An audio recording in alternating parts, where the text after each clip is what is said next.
5-star hotel, unlimited brisket experience here in Bywater Restaurant. Tara, let's mga beshi!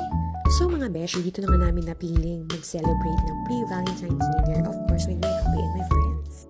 Ambience and first impression pa lang, mapapawaw ka na. And actually, this Bywater Restaurant is situated inside the Waldorf Hotel, a 5-star hotel in Lucille. We made a reservation 2 weeks before this date kasi sobrang punuan sila, especially this Texas barbecue night, and that is during Thursday. So mga beshi, pinili nga namin magstay dito sa outdoor part of the restaurant kasi mas maganda yung view and mas maganda yung vibe. And plus factor dito na meron nagsiserenade sa'yo while you're having your dinner.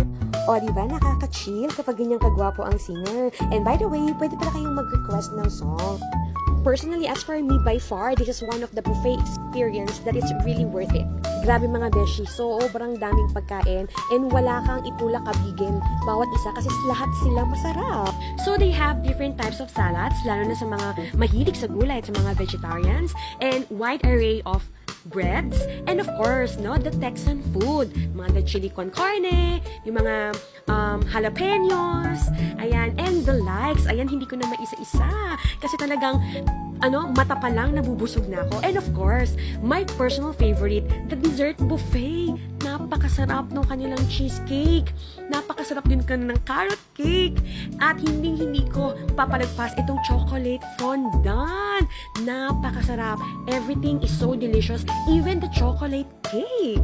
And of course, the highlight of the buffet experience is the unlimited Texas barbecue brisket. And you can choose, no, or you can request kung yung doneness ng steak na gusto mo ipagawa. And they also have a live cooking station for a spicy seafood spaghetti. At hindi ko yun pinalagpak.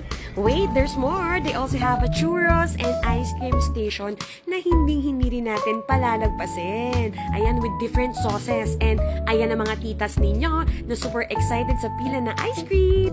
Kung affordability ang usapan, well, afford na afford. Lalo na kapag meron kayong Urban Point voucher.